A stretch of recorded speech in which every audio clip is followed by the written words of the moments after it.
नमोस्तु नमोस्तु नमोस्तु। बंधुओं, आज हम सभी लोग शंकाओं का समाधान प्राप्त कर रहे हैं, उसके लिए चलते हैं परम पूज्य शुल्लक श्री आदर सागर जी महाराज के चरणों में और आदर पूर्वक निवेदन करते हैं कि हे महाराज श्री, आपके माध्यम से गुरुमुख से समाधान की गंगाएं प्रवाहित हो, जिसमें आप प्लावित होके हम सभी लोग अपने जीवन को धन्य कर सकें। इच्छामि इच्छामि इच्छामि। महाराज जी के चरणों में कोटि नमोस्तु करते हुए आज के शंका समाधान को शुरुआत करते हैं।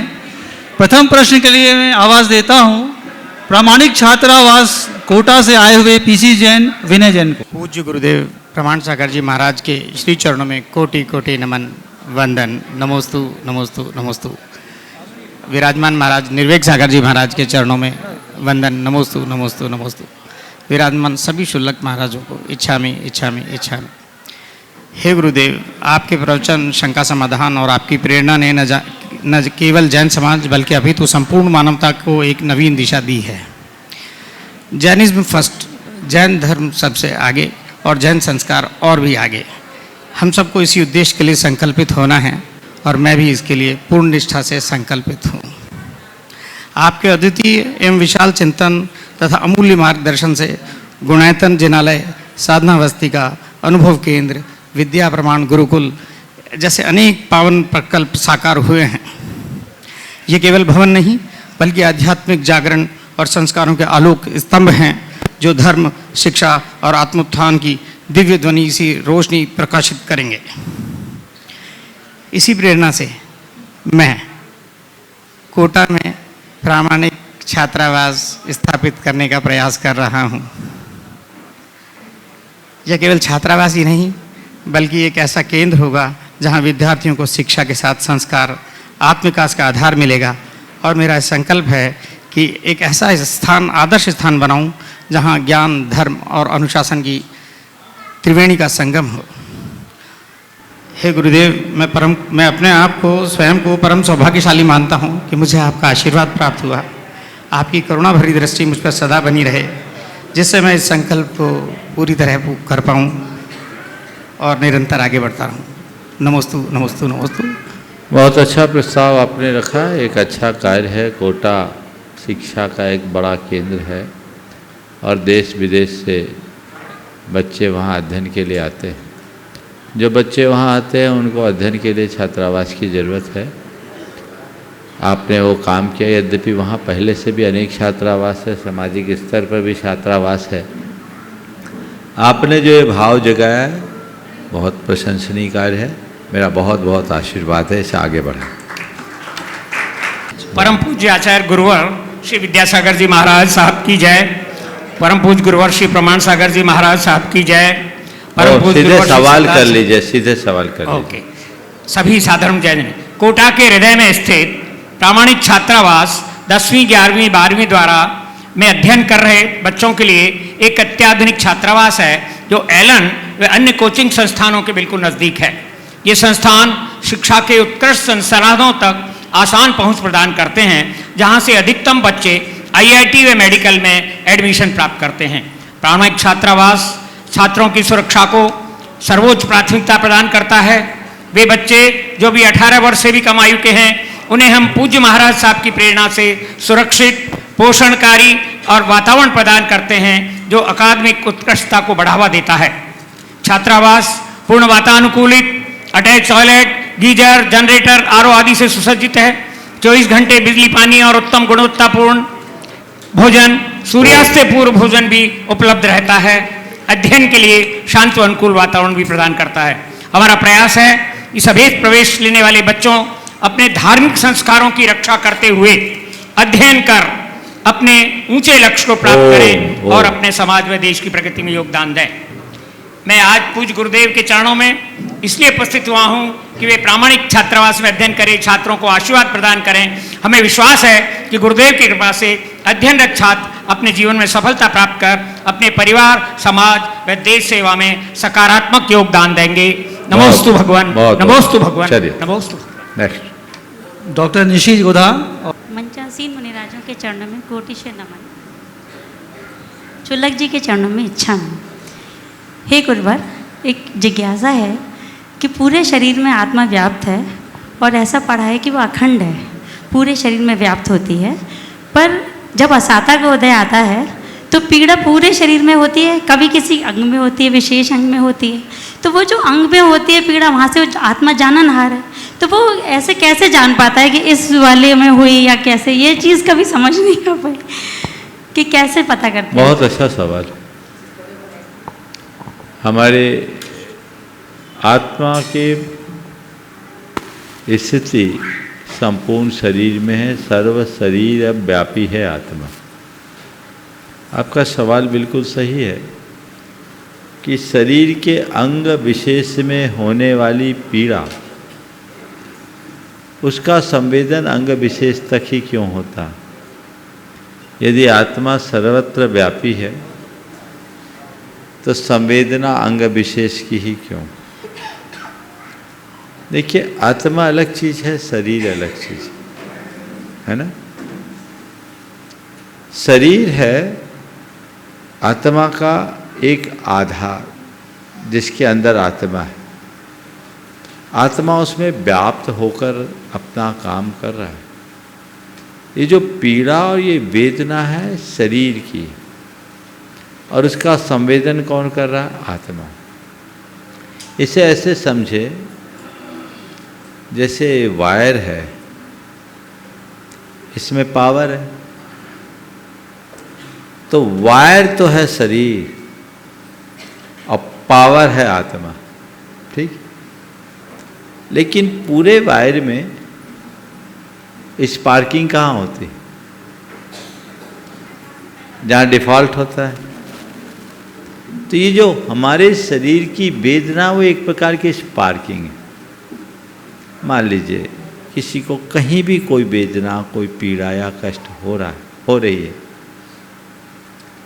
तो वो जगह उस पर्टिकुलर पॉइंट पर कोई डिफेक्ट है, इसलिए वो हमारे लिए पेनफुल हो रहा है, पीड़ादायी बन रहा है।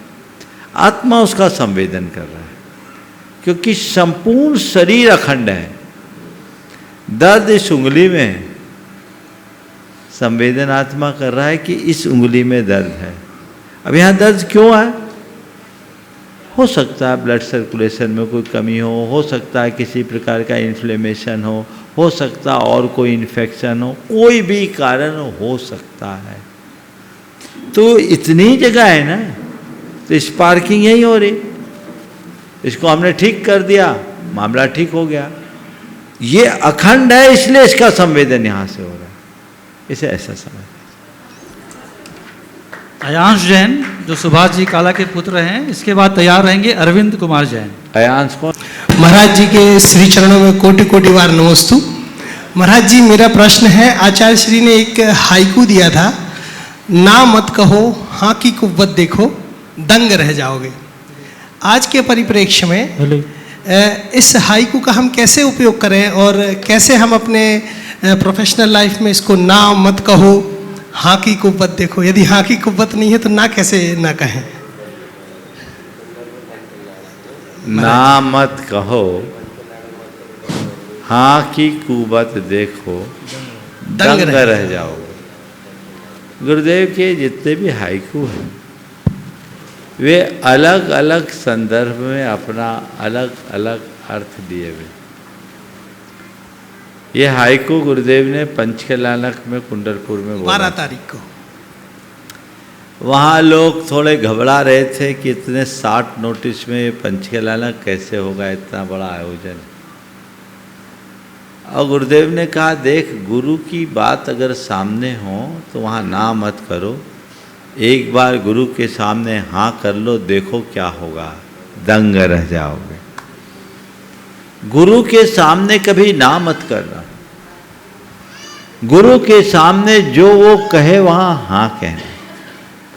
सबकी बात को हाँ कहने की बात नहीं कर रहे हैं। नहीं तो कोई पापी कोई पाप करने के लिए कहे और तुम कहो गुरु ने कहा ना मत कहो हाँ कह दें। कोई मर्यादाहीन काम करने की बात आए और कहो ना मत कहो हाँ कह दें, नहीं। यहाँ बात अलग संदर्भ में है। ना मत कहो हाँ की कुव्वत देखो, कि गुरु के समक्ष कभी ना मत कहो। गुरु की शक्ति को पहचानो, गुरु की क्षमता को पहचानो, उसे पहचान करके आगे बढ़ो, दंग रह जाओगे।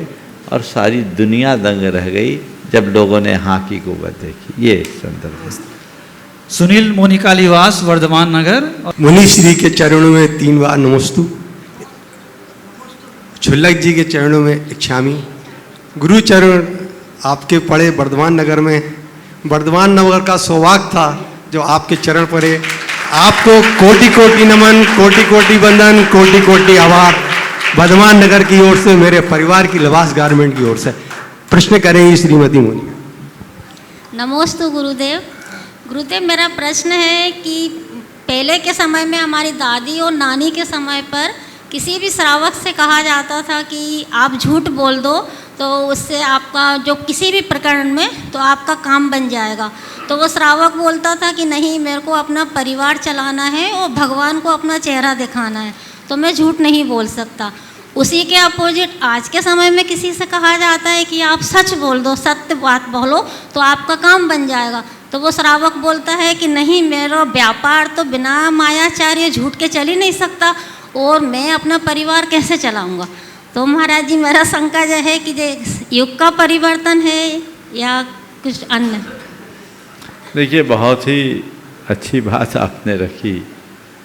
एक समय लोग झूठ को अपने रास्ते का रोड़ा मानते थे और समय बदल गया। अब झूठ को ही लोग अपना आलंबन बना दिए। ये युग का कुप्रभाव। और जब तक ऐसी सोच बनी रहेगी, इस प्रकार के परिणाम हम सबके सामने आते रहेंगे।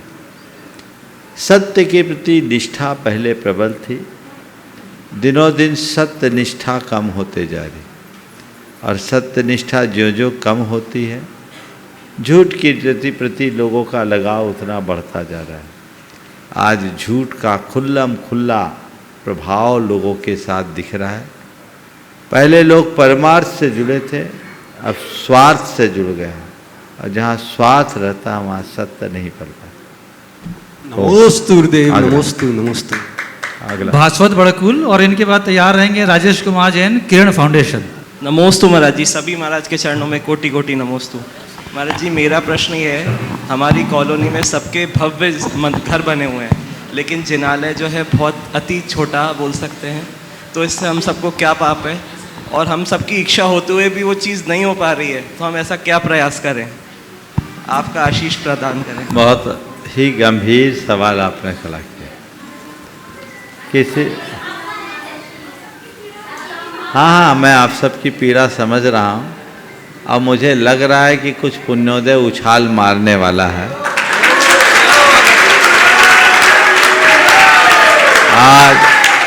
आज मेरी चर्चा हुई है और हमने थोड़ा सा होमवर्क छोड़ा है। कल तक ये लोग क्या बताते हैं देखते हैं। और आप सब लोग एक लक्ष्य बना लो, संकल्पित हो जाओ कि हमें तो यहाँ भव्य जिनालय बनाना है। मंदिर बन जाए, भावना सब भाइये, जिनालय भव्याति भव्य होना चाहिए, और उसके लिए प्रयास जारी है। मैंने कल तक का समय दिया है, हो सकता है सवेरे तक कोई परिणाम आए, उसके बाद आप लोग चर्चा करें। नमोस्तु महाराज जी, नमस्ते। नमोस्तु। राजेश कुमार जैन। हाँ ना, राजेश कुमार जैन, किरण फाउंडेशन। महाराज नमोस्तु महाराज जी, मैं आपका ध्यान मेडिकल साइंस में हो रहे नित्य नए इनोवेशन की ओर आकर्षित करना चाहूँगा, जिसमें लोगों के अंग प्रत्यारोपण से मेडिकल साइंस ने कई लोगों को नया जीवन प्रदान किया है। अंधत्व का शिकार हुए लोगों को कार्निया ट्रांसप्लांट के द्वारा रोशनी प्रदान की है। हमारा फाउंडेशन किरण फाउंडेशन अंगदान, देहदान, नेत्रदान, त्वचादान के विषय में लोगों के बीच जागरूकता अभियान चलाते हैं और लोगों की भ्रांतियां दूर करते हैं, और इस विषय में समाज में फैली कुरीतियां, अंधविश्वासों को दूर करते हैं। राज्य सरकार और केंद्र सरकार इसको काफ़ी प्रमोट कर रही है, और अब तो अंगदानी परिवार का राज की सम्मान किया जाएगा, जिसका नोटिफिकेशन जारी हो चुका है। मैं आपसे आशीर्वाद चाहूँगा, इस विषय में अपने विचार व्यक्त करें, और हम कैसे लोगों को इस विषय में जागरूक करें, कैसे लोगों की भ्रांतियां दूर करें। नमोस्तु महाराज। देखिए, अंगदान, रक्तदान आदि की जो बातें की जाती है, कई बार मुझसे पूछा जाता है कि धर्म की दृष्टि से ये उचित है या नहीं। मैं आप सबसे इस विषय में एक ही बात कहूँगा कि सब काम धर्म अधर्म और पुण्य पाप के भाव से नहीं किए जाते। जहाँ तक मानवीय संवेदना की बात आती है, जो मानवीय संवेदना से जुड़ी बात होती है, उसे पुण्य पाप और धर्म अधर्म से ऊपर उठकर करना चाहिए। मैं पुनः दोहरा रहा हूँ, जिसका संबंध मानवीय संवेदनाओं से है, उन कार्यों को धर्म अधर्म पुण्य पाप के भाव से ऊपर उठकर करना चाहिए। आप ये मत देखिए सही है या गलत, इसमें धर्म है या नहीं, ये मानवीयता का सवाल है। जो लोग कहते हैं कि शास्त्रीय दृष्टि से करना नहीं करना, मैं उन लोगों से पूछता हूँ, वैसी व्यक्ति को कोई बड़ी सर्जरी का सामना करना पड़े और किसी से रक्त लेना हो तो ना करेगा कि चुपचाप ब्लड चढ़वा लेगा? बोलो। तो इस सब में दिमाग क्यों लगाते हैं? ये जनहित का कार्य है, लोकहित का कार्य है, मानवीय संवेदना से जुड़ा हुआ कार्य है, लोगों के जीवन मरण से जुड़ा हुआ कार्य है। इन कार्यों में दिमाग लगाना कतई उचित नहीं है। हमारे जहां तक शास्त्रों की बातें हैं, तो जिस युग में शास्त्र लिखे गए उस युग में आज जैसे संसाधन नहीं थे। उन बातों को लेकर कई लोगों ने इसकी बड़ी विपरीत व्याख्या कर दी और मुनियों के मुख से भी इसकी व्याख्याएं बाहर आई। मैं समझता हूं अगर ऐसी व्याख्याएं समाज में आएगी तो लोग जैन धर्म को बहुत हे दृष्टि से देखने लगेंगे, जैन धर्म को बड़ा निष्ठुर धर्म निरूपित कर देंगे। ये कतई समयोचित नहीं है। इसमें कोई पाप नहीं है, और मैं कहता हूं पुण्य पाप लाओ ही नहीं सामने। आप रोटी खाते हो, ये सोच के खाते हो कि रोटी खाने से मेरा पुण्य बढ़ेगा, कि रोटी खाने से मेरा परिवार चलेगा, मेरा शरीर चलेगा? बोलो, क्या खा करके रोटी, क्या सोच के रोटी खाते हो? हाँ, जीवन को चलाने के लिए, जीवन चलाना, यहां पुण्य पाप नहीं है। तो मैं पुनः दोहराता हूं, इस विषय में ज़्यादा मैं नहीं कहूँगा, पहले मैंने अनेक बार अपना मंतव्य प्रकट किया। जो ऐसे कार्य करते हैं करें। हम साधु संतों की सब बातों में मुहर लगाने की जरूरत क्या है? न हमसे मुहर लगवाओ, न हमसे निषेध करवाओ। निषेध तो हम करेंगे ही नहीं, क्योंकि ये सब कार्य निषेध के योग्य है ही नहीं। इनका संबंध मानवीय संवेदना से है, तो हमें वैसे करें। मैं आपका एक बात और कहना चाहूँगा कि सबसे ज़्यादा देहदान, अंगदान जैन समाज ने किए हैं। ये रिकॉर्ड है, ये हमारा सर गर्व से ऊपर है। ये बात प्रकाश में आनी चाहिए। ये प्रकाश में बहुत सुंदर। जय। अर्चना जैन गांधीनगर से, और इसके बाद तैयार रहेंगी मोनिका जैन एसआई। हे गुरुदेव, गुरुदेव के चरणों में त्रिवार नमोस्तु नमोस्तु नमोस्तु। हे गुरुदेव, जैसे कि हम अपने शरीर पर णमोकार महामंत्र का लिखा हुआ लॉकेट, ब्रासलेट पहनते हैं, तो क्या वह सही है या गलत? देखिए, लॉकेट पहनने को तो मैं मना नहीं करूँगा। लॉकेट नाभि से ऊपर है, पर कई लोग ब्रासलेट में नमोकार लिखते हैं। गुरु जी या भगवान की प्रतिमा बनी हो, उस चित्र को अपन लॉकेट, मैं बता तो रहा हूँ, सुनो पहले, एक सवाल तो पूरा हो जाने। लॉकेट नाभि से ऊपर, पर आजकल कई लोग ब्रासलेट में लिखने लगे, जो अधो भाग में भी जाता है। मुझे वो उपयुक्त नहीं दिखता। समझ गए? मलमूत्र के विसर्जन के समय में भी आप उसका उपयोग करते हैं, ये उचित नहीं है। इसलिए विवेक पूर्वक ही कोई भी पूज्य प्रतीक को नाभि से नीचे नहीं रखें, यही सर्वोत्तम।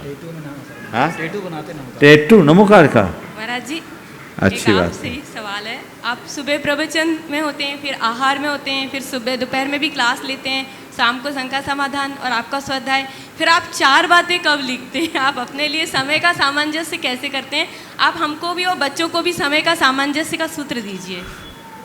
आप पूछ रहे हैं आप कब सोचते, मैं सोचता ही नहीं। मेरी सबसे बड़ी मुश्किल तो यही कि मैं प्रवचन शुरू करता हूँ, उसके बाद 4 बातें आती हैं और एक के बाद एक के बाद गुरुदेव का आशीर्वाद ऐसा है कि वो अपने आप कड़ी से कड़ी जुड़ जाती है। मैं बहुत कम बार ऐसा होता है जब पहले से सोचकर कुछ बोलता हूँ। 100 प्रवचन में इक्का दुक्का, मैं तो बड़े सहज और निश्चिंत रहता हूँ। आप हमको कभी टेंशन में नहीं देखोगे कि प्रवचन करना है, वो टेंशन वाला काम नहीं है। बैठेंगे और मैं मानता हूँ कि मैं प्रवचन करता ही नहीं, मैं प्रवचन नहीं करता। आप लोगों का पुण्य मुझसे बुलवा लेता है, मैं तो केवल निमित्त हूँ। हाँ, लेकिन एक बात बताता हूँ, मेरी फैक्ट्री 24 घंटे चलती है, मैं सतत चिंतनशील रहता हूँ। एक पल को मैं अपने माइंड को खाली नहीं छोड़ता। तो चिंतन चलते रहता है और इतने साल हो गए चीज़ें अंदर बैठी हुई है और हमारी मेंटल फाइलिंग बहुत स्ट्रॉन्ग है, सब पड़ा हुआ है। जब मैं शुरू होता हूँ तो फटाफट फाइलें खुलना शुरू हो जाती है और एक के बाद एक कड़ी जम जाती है। इसलिए ये परिणाम आ जाता है, इसमें कुछ सोचने की ज़रूरत नहीं है। और फिर हाँ, नहीं, हमारे पास कोई एक्स्ट्रा डिवाइसेस नहीं है, हमारी सारी डिवाइसेस एक्स्ट्रा ऑर्डिनरी है, एक्स्ट्रा डिवाइसेस नहीं है। हम उसका यूज एक्स्ट्रा ऑर्डिनरी तरीके से करते हैं। हट के कुछ नहीं है, हट के केवल उपयोग है, हट के केवल प्रयोग है। हम हट कर उपयोग करें, हट कर प्रयोग करें तो बहुत कुछ हो सकता है। फिर मैं दिन में भले आप लोगों के बीच रहता हूँ, रात पूरी मेरी होती है, समझ गए? और मैं बहुत जल्दी उठता हूँ, बहुत सीमित समय के लिए सोता हूँ, तो ये चलता रहता। महाराज श्री नमोस्तु सबके अर्घ चढ़ाते हैं, लेकिन तत्वार्सूद का चढ़ाते, सहस्रनाम का चढ़ाते, भक्तांबर का क्यों नहीं चढ़ाते? किसने मना किया? चढ़ा दो, चलो। तत्वार्सूद का अर्घ इसलिए चढ़ा देते कि उसमें पूरे सिद्धांत ग्रंथ आ जाते हैं। चलिए आगे। मोनिका जैन एसआई और इनके बाद तैयार रहेंगे ब्रह्मचारी विमल जी गया। नमोस्तु गुरुदेव, नमोस्तु गुरुदेव। पूज्य गुरुदेव, आगामी 10 अप्रैल को आपका दीक्षा दिवस है और मैं तिथि पूर्व ही आपके चरण कमलों में अपनी त्रिवार नमस्ते निवेदित करते हुए आपकी सुदीर्घ मंगलमय जीवन एवं रत्नोत्तर की पूर्णता की कामना करता हूँ। पूज्य गुरुदेव, इस संबंध में मेरी जिज्ञासा यह है कि जब आपकी दीक्षा गुरुदेव के द्वारा हो रही थी, उस वक्त आपके हृदय में कैसी भावनाएं अंगड़ाइयाँ ले रही थी? क्या 2 दिन पहले ही मैंने इस विषय में प्रकाश डाला है, जब एक महाराज जी ने सवाल किया था, इसलिए मैं चाहता हूँ उसकी पुनरावृत्ति ना हो तो अच्छा है। तो गुरुदेव, मैं दूसरा सवाल कर लो। हाँ, मैं इसलिए पूछ रहा हूँ कि आपके जो अनुभूतियाँ होंगी दीक्षा संबंधित, वो हम लोग को मिलेगा तो हम लोग ये भाव त्वरित हो जाएंगे दीक्षा। अभी 2 दिन पहले हमारे सुलभ समाधर सागर महाराज जी प्रश्न करेंगे। महाराज जी चरणों में नमोस्तु नमोस्तु। महाराज जी 5 प्रकार के शरीर बताए हैं, औदारी बेगरी आहार आदि 5 प्रकार के शरीर। तो एक इंद्रिय भी इसी में आते हैं, विकृत भी इसी में आते हैं और हम पंचेंद्रिय भी इसी में आते हैं। हाँ, तो महाराज जी जो वनस्पति आदि का जो कहते हैं भोजन करते हैं, आहार करते हैं, तो जैसे हमारे अंदर प्राण है वैसे एक इंद्रिय में भी प्राण है, वो भी औदारिक शरीर की श्रेणी में आते हैं। तो महाराज जी इसके लिए लोगों के मन में शंका होती है कि हम लोग जो वनस्पति आदि का सेवन करते हैं तो उसका निदान। नमस्ते महाराज जी। देखिए महाराज जी ने जो सवाल किया है, सवाल अच्छा है, पर थोड़ा प्रस्तुति उसकी सैद्धांतिक है, तो शायद आप लोगों को सवाल समझ में नहीं आया हो। सैद्धांतिक प्रस्तुति को व्यवहारिक रूप में रख कर के पहले सवाल स्पष्ट कर दूं, ताकि आप लोग उसका उत्तर भी समझ सको। महाराज जी का सीधा कहना ये है कि जैन धर्म के अनुसार एकेंद्रीय से पंचेंद्रीय तक जितने भी देहधारी हैं सब प्राणवान हैं। तो हम साग सब्जी फल आदि का सेवन करते हैं, वनस्पतियों का सेवन करते हैं, वे भी सब प्राण हैं। और जो प्राणियों का मांस खाते हैं उसमें भी प्राण है। तो जब प्राण दोनों जगह है तो हमारी अहिंसा कैसे पलेगी, है ना। साग सब्जी भी खाओ, सब प्राण है ना। सब प्राण है कि निष्प्राण, बोलो। प्राण सहित है, सजीव है। तो आपने सजीव का भक्षण किया तो आपको तो बराबर हो गया। कई लोग ऐसा कहते हैं। एक बार एक बच्चे ने ऐसा ही सवाल किया कि महाराज जी हमारे टीचर कहते हैं कि सब्जी में भी प्राण है और मांस में भी प्राण है, सब्जी खाओ या मांस दोनों बराबर है, क्या अंतर है। मैंने कहा अपने टीचर से जाके कहना कि पेड़ का पत्ता टूटता है दूसरा उगाता है, आदमी का कान कट के गिर जाए तो दूसरा नहीं आएगा।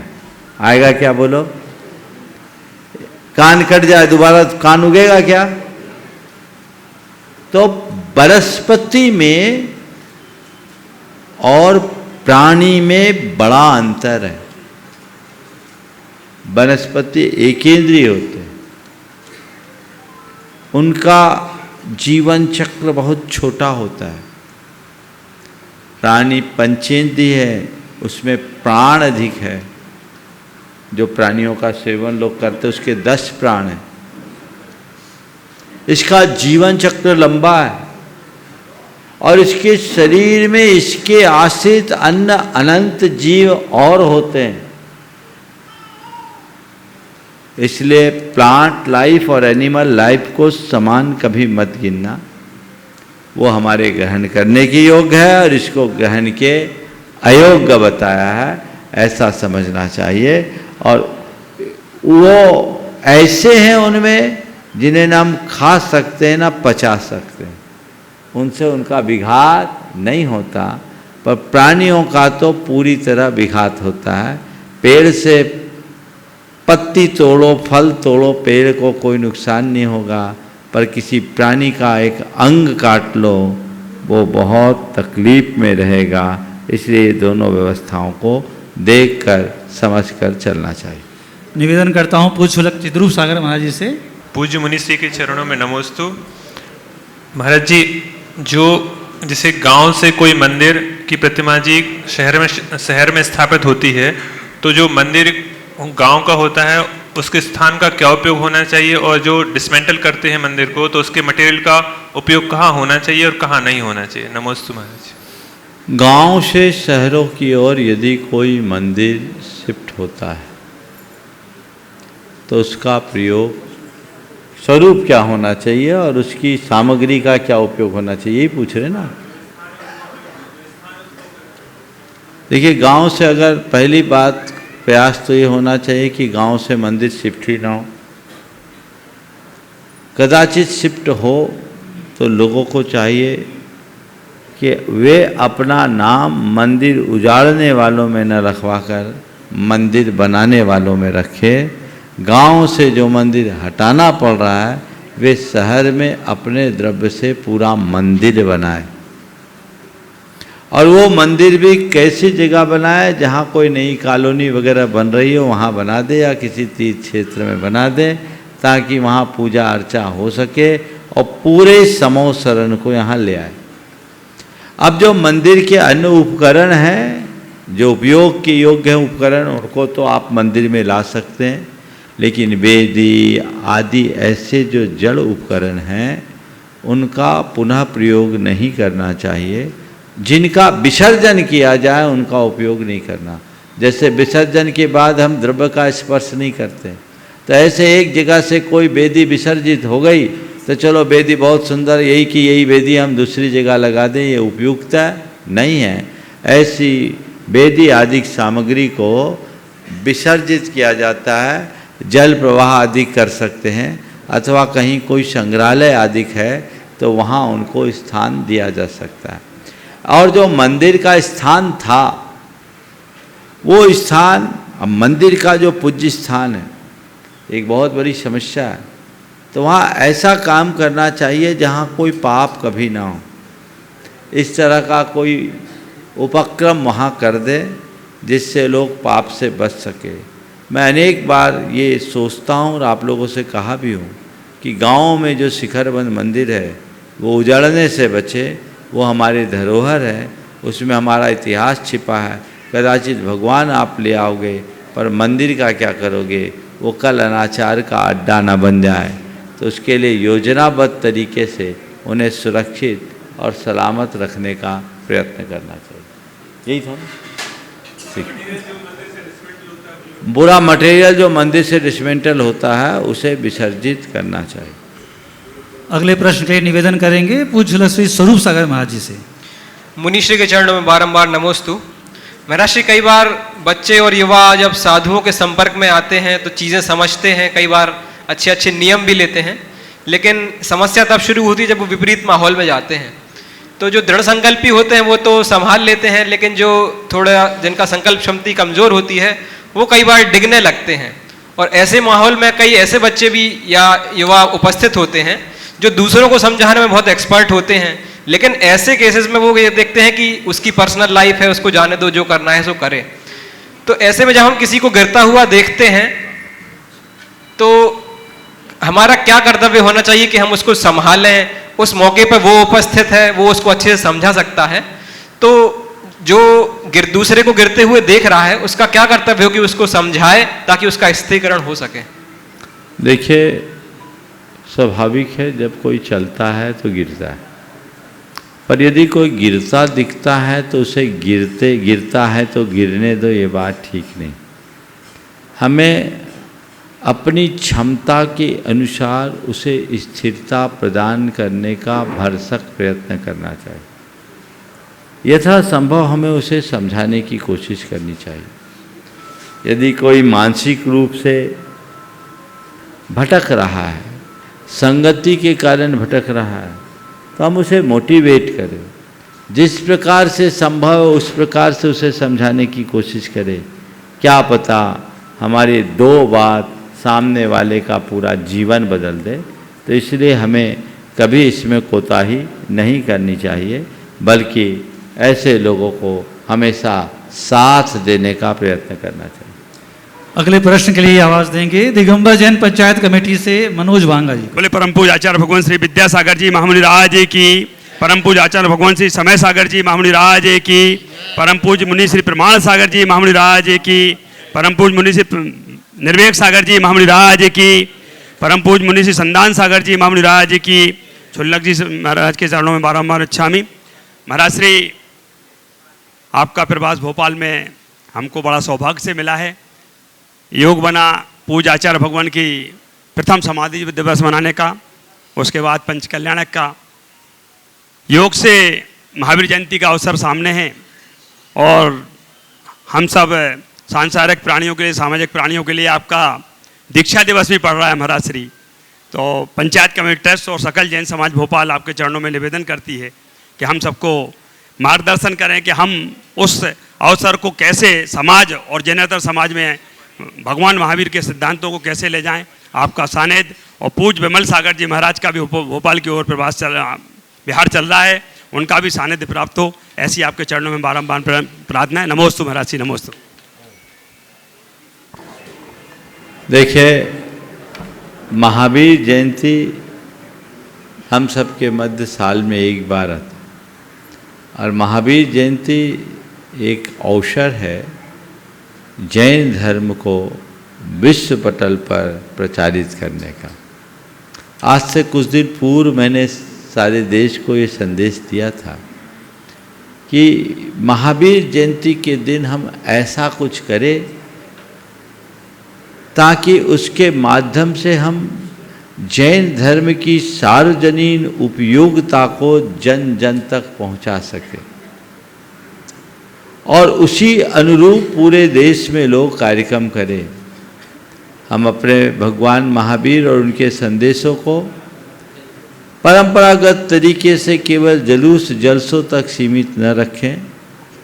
भगवान महावीर की जयंती को जुलूस जलसों के साथ साथ उनके जन कल्याणोन्मुखी संदेशों को जगत व्यापी बनाने का भी प्रचार करें। उसी स्तर पर सारे कार्यक्रम सब लोगों ने तय किए, आपने भी तय कर लिया और अब मुझसे कह रहे हो, किया तो आपने है। ये भोपाल वालों का बहुत अच्छा सुयोग बन गया कि हम लोग तो यहाँ हैं ही, मुनि श्री बिमल सागर जी महाराज भी यहाँ आ रहे हैं और ये बहुत अच्छा सुयोग है। और इस बार महावीर जयंती का जो कार्यक्रम बन रहा है 5 दिवसीय कार्यक्रम, इसका भरपूर लाभ आप सबको उठाना है। और उसमें 2 दिवसीय कार्यक्रम जो निर्धारित हुआ है, चौक में शोभा यात्रा जो निकलती वो तो निकलेगी ही, लेकिन इसके साथ 9 तारीख को प्रातः रविंद्र भवन में जीटो के द्वारा जो नमोकार की आराधना का कार्यक्रम है उसमें भी हम लोग वहाँ उपस्थित रहेंगे। और 10 तारीख को महावीर जयंती के दिन प्रातःकाल शोभा यात्रा में सम्मिलित होने के बाद हम लोग प्रोफेसर कॉलोनी जाएंगे, वहाँ आहारचर्या होगी। 9 तारीख को भी वहीं आहारचर्या होगी। और 10 तारीख को 9 तारीख को वो है ना कार्यक्रम जीटो का, वहाँ से आना मुश्किल है। 10 बजे शाम को आएंगे, शंका समाधान होगा। और 10 तारीख को महावीर जयंती का बृहद आयोजन 2 बजे से रविंद्र भवन में होगा। इसके बाद और भी आगे के कार्यक्रम हैं। विमल सागर जी महाराज 9 और 10 तारीख को हम लोगों के साथ रहेंगे, बल्कि चौक में पहले आ जाएंगे और हम भी चौक में यथासंभव पहले आने का प्रयास करेंगे। भरपूर लाभ लीजिए, पूरे कार्यक्रम को व्यापक तरीके से प्रचारित कीजिए, लग जाइए। कल तक पूरे कार्यक्रम की संपूर्ण रूपरेखा बनाकर लोगों तक प्रसारित कर दे। और मैं चाहता हूँ भोपाल की ये महावीर जयंती ऐतिहासिक महावीर जयंती के रूप में परिवर्तित है। वो प्रयास आप सब लोग मिलकर करेंगे तो बहुत अच्छे सुपरिणाम आएंगे। मुझे आशा नहीं, पूर्ण विश्वास है कि इस बार भोपाल में कुछ हटके होगा, कुछ अच्छा होगा। सुनील पब्लिशर्स। हाँ मनोज बोलो। हित मित्र प्रिय वचन के धारी परम पूज्य मुनिश्री के चरणों में अनंत अनंत बार नमोस्तु नमोस्तु नमोस्तु। निश्चित ही मुनिश्री, इसमें कोई संशय नहीं है कि आपने जैसा मार्गदर्शन हमको दिया है तो आपके सानिध्य में हम महावीर जयंती ऐतिहासिक रूप से मना रहे हैं। मेरी एक छोटी सी जिज्ञासा है, ये जीव नरक से तो अपने पूर्वजन्म के जो संस्कार हैं वो पुण्य के उदय से वहाँ से निकल कर आता है, पर निगोस से जब जीव निकलता है तो किसके बल पर वो बाहर निकलता है और उसकी वापसी जो कि हेडक्वार्टर मानी जाती है तो वो कितने समय बाद उसको वापस, अगर वो अपना कल्याण नहीं कर पाता है तो कितने समय बाद वापस जाना? नमस्ते। देखिए, ये जीव का परिणमन नरक से निकलने में जीव के लिए निमित्त है पुरुषार्थ, लेकिन जो अनादि से निगोद में रहने वाले जीव हैं वह केवल भवितव्य से प्रेरित होकर निकलता है। कई बार जीव का भवितव्य ऐसा उछाल मारता है जैसे भड़भूजे से एक आध चना उछट कर बाहर आ गया। ऐसे कुछ कुछ जीव निकल कर अपना उत्कर्ष करते हैं और केवल निगोद से निकल कर बाहर नहीं आते, आकर 8 वर्ष में मुनि बनकर मोक्ष भी चले जाते हैं। ये विचित्रता है। यही है वस्तु का परिणमन। जैन धर्म यही बताता है कि पतित से पतित प्राणी भी पल में अपना उत्थान कर सकता है, इसलिए कभी किसी को हीन मत मानो। और जीवन का उत्कर्ष होने के बाद भी वापस पतन हो सकता है। आज कोई निकल आया और अगर नहीं संभला तो वापस वो इसी भव चक्र में फंसेगा। और ऐसा जीव अपने त्रस्पर्याय का काल बिताने के उपरांत असंख्य वर्ष तक एक इंद्रियों में रह सकता है और उसके बाद उसे एक बार वापस निगोद में जाना ही पड़ता है। यह उसकी भवितव्य है। हाँ सुनिए। महाराज जी के चरणों में त्रिबार नमोस्तु। महाराज जी दो पंक्ति आपके चरणों में। आओ चले जहाँ बांट लेते हैं, आसमां तुम रख लो, धरती हम रख लेते हैं, चांद तुम रख लो, सितारे हम रख लेते हैं, नदी तुम रख लो, किनारे हम रख लेते हैं। चलो महाराज जी एक काम करते हैं, सब कुछ आप रख लो, आपको हम रख लेते हैं। बहुत सुंदर, बहुत सुंदर। अब महाराज जी छोटा सा प्रश्न। घटक घटक घटक में ना जाने क्यों अटका है ये समाज। घटक में ना जाने क्यों अटका है ये समाज, संगठित क्यों नहीं हो पा रहा इस घटक के कारण। घट जाता है, बढ़ नहीं पाता, उलझ जाता है, बढ़ नहीं पाता। क्या कारण है महाराज? इस घटक से हम सब लोगों को उद्धार कैसा हो? इसी घटक में क्यों अटका है समाज, संगठित क्यों नहीं है समाज। इस घटक में घट जाता है, बढ़ता नहीं, उलझ जाता है समाज। आपने पूछा ऐसा हम क्यों करें, है ना? तो मैं इसे 4 शब्दों में कहूँगा।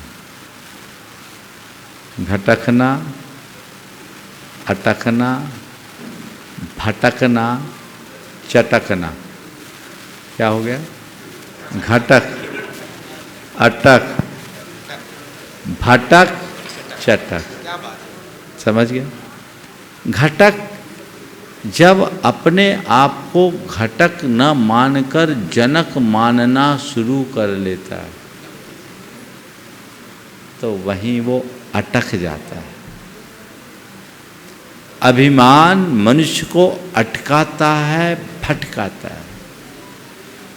वो अटक गया और जब अटकता है तो फिर दूसरी प्रेरणाएं उसको मिलती है, वो उन्हीं में भटक जाता है और जब उस पर आघात पहुंचता है चटक जाता है। बहुत सुंदर। तो ये चटकने से बचना है तो भटकने से बचो, और भटकने से बचना है तो अटकने से बचो। हर घटक अपने आप को केवल और केवल घटक मानना शुरू कर दे, जनक मानना नहीं। मैं केवल घटक हूँ, किसी कार्य की निष्पत्ति का घटक हूँ, जनक नहीं। यानी मैं केवल निमित्त हूँ, करता नहीं। समाज में भी मैं एक घटक हूँ, सर्वे सर्वा नहीं, जनक नहीं। ये घटक जब जनक मानेगा तो अटकेगा, भटकेगा, चटकेगा और वही सबको खटकेगा। समझे? खटकते भी हैं। तो एक खटकना बंद होना चाहिए। जीवन को सही दिशा में लेकर जब हम चलेंगे तभी उसके सुपरिणाम आ पाएंगे। आपने जिस संदर्भ में घटक की बात की है, मैं उन सब घटकों से कहता हूँ, घटक घटक बन के रहो, जनक बनने का प्रयास मत करो। अगले प्रश्न के लिए बबीता विनोद जैन एमपीटी। ठीक। परम पूज्य गुरुवर के चरणों में बारंबार नमस्तु। छुल्लक जी के चरणों में इच्छामी। गुरुवर, मुझे आए हुए लगभग यहाँ पर 2 वर्ष 2.5 वर्ष हो गए हैं और कई लोगों को 1 वर्ष, कई लोगों को 4 वर्ष, लेकिन वास्तव में सभी लोगों को आज ऐसा अनुभव हो रहा है कि दिवाली तो आज हमारे यहाँ आई है। और हम सभी वर्धमान नगर वासियों की ये भावना है कि दिवाली भले आज आई है, हम चाहते हैं कि 11 भी हम आप ही के सानिध्य में 11 दिन तक यहीं पर मनाएं। गुरुवर, छोटी सी जिज्ञासा है। आज सुबह के आपके मुखारबिंद से जो मंगल देशना में कर्म के विषय के अंदर जो व्याख्यान आया था, उसमें आपने ये बताया था कि असाता कर्म के उदय में व्यक्ति को समता के भाव रखना चाहिए, जिससे कर्म कटेगा अपितु भोगने की अपेक्षा से। तो मेरा ये प्रश्न था गुरुवर कि जब पुण्य का उदय आता है तो वे पुण्य के उदय के जो कर्म होते हैं और उस समय की दशा को व्यक्ति भोगता है या काटता है, वो किस प्रकार उसको उस दशा में। बहुत अच्छी बात है। पाप के उदय को क्षमता से झेलो और पुण्य के उदय में उसके फल को त्यागो। पाप को काटा जाता है और पुण्य को त्यागा जाता, पुण्य को बांटा जाता है। जब पुण्योदय आए बांटो, त्यागो, छोड़ो, भोगो मत, क्योंकि पुण्य को जितना भोगोगे उतना पाप होगा। समझ गए? तो पाप आया है, भोगना नहीं है, पाप को भी काटना है, और काटना यानी होशपूर्वक उसे स्वीकार करना है। और पुण्य आया है तो पुण्य को त्यागना है ताकि जीवन में संतुलन हो सके। अगला सवाल महाराज जी का। अपने जीवन को स्वस्थ रखने के लिए स्वस्थ निद्रा का होना बहुत अनिवार्य है। बदलते परिवेश में व्यक्ति से कुछ छिन रही है तो उसकी निद्रा छिन रही है। तो हम वास्तव में स्वस्थ निद्रा लाने के लिए व्यक्ति को कैसा पुरुषार्थ करना चाहिए और किस दिशा में, शायद ऐसा भी सुनते हैं दिशा का भी प्रभाव होता है, तो अच्छी स्वस्थ निद्रा कैसे आए जिससे कि व्यक्ति स्वस्थ रह सके। बहुत अच्छा सवाल किया महाराज ने। एक जगह मैंने पूछा सुखी कौन, पढ़ा शास्त्रों में सुखी कौन, तो सुखी होने की ढेर सारी परिभाषाएं। एक जगह मुझे बहुत अनोखी परिभाषा मिली। सुखी कौन? सुखेन स्वपिति सुखेन जागृति स सुखी। जो सुख से सोए और सुख से जागे उसका नाम सुखी। यानी जिसको सोने के लिए नींद की गोली ना खानी पड़े और उठने के लिए अलार्म ना लगाना पड़े। बिस्तर पर जाते ही जिसको नींद आ जाए और सुबह होने पर ही जिसकी नींद खुले, वो सुखी। समझ गए? जिसको करवटें बदलनी पड़े नींद लेने के लिए और नींद खुलने पर आंखें मलने पड़े, वो सुखी नहीं दुखी। तो स्वस्थ नींद जीवन का एक बहुत बड़ा आधार है। वो स्वस्थ आए, कैसे आए? नियमित दिनचर्या, तनाव मुक्त जीवन शैली, ये दो चीजें आप अपना लीजिए, आपकी नींद कभी भी डिस्टर्ब नहीं होगी। जिनके अनियमित दिनचर्या है और जिनके जीवन में तनाव का स्तर अधिक है, उनकी नींद हमेशा गायब ही रहती है। तो इससे मुक्त होइए, तनाव को विदा कीजिए, अपनी जीवन शैली को बदलिए। जो काम करना है, जितना करना है, जब करना है उसे वहीं तक कीजिए। अपने दुकान और दफ्तर को अपने घर पर मत लाइए और अपना घर दुकान दफ्तर में मत आने दीजिए। आज का काम आज ही कर लीजिए, आज का काम कल पर मत टालिए। जो काम जैसे करना है उसको उसी विधि से, उसी रीति से कीजिए, तो आपके अंदर कभी तनाव हावी नहीं होगा। और आध्यात्मिकता से जुड़कर चलिए। और नींद अच्छी करनी है, नियमित भावना योग कीजिए। मैं तो आप सबसे कहता हूँ, जीवन अच्छा करना है तो प्रातःकाल उठने के बाद का भावना योग और रात्रि में सोने से पूर्व का भावना योग करते रहिए। ये 5-5 मिनट यदि आप दोनों टाइम निकालते हैं, हाँ दोनों टाइम निकालते हैं, तो आप व्यवस्थित होंगे। महाराज ने कहा कि अभी तो सब उल्टा है, रात में जगते दिन में सोते हैं, इसलिए तो उल्टा हो रहा है काम। पहले दिनचर्या होती थी, अब रात्रिचर्या होने लगी। हम तो ये सुने शास्त्रों में कि रात में निशाचर चलते हैं, हमने यही सुना है ना, पर आजकल पता नहीं सब रात में ही करते हैं। अब उनको क्या बोले? हाँ, दिनचर्या नहीं, अब तो रात्रिचर्या हो गई। कई लोग हैं जिनका सूरज ही 12 बजे उगता है, तो मैं समझता हूँ जिनका सूरज 12 बजे उगेगा उनका भाग्य के सूरज का भी 12 ही बज जाएगा। यही हाल हो रहा है। अपनी जीवनचर्या को बदलनी चाहिए, नियमित दिनचर्या को आत्मसात करने का प्रयत्न करना चाहिए, तो आप लाभ लेंगे। वर्धमान कॉलोनी का, वर्धमान नगर का ये सहयोग बना। बहुत दिनों से लोग इच्छा रख रहे थे, कल भी प्रवचन का लाभ यहीं पर होगा। ये आप लोगों का सौभाग्य है, ये आपका पुण्य योग है, किसी न किसी निमित्त से बन जाता है। महाराज जी संधान सागर जी महाराज का आज लाभ आप लोगों को मिल रहा है, आप लाभ लेते रहिए। और मैं समझता हूँ शायद कुछ अच्छा होना है, इसलिए सारे निमित्त अपने आप बन जाते हैं। अच्छा कीजिए, अच्छा परिणाम पाइए। इस भाव के साथ यहीं पर विराम। बोलिए परम पूज आचार्य गुरुवर श्री विद्यासागर महाराज की।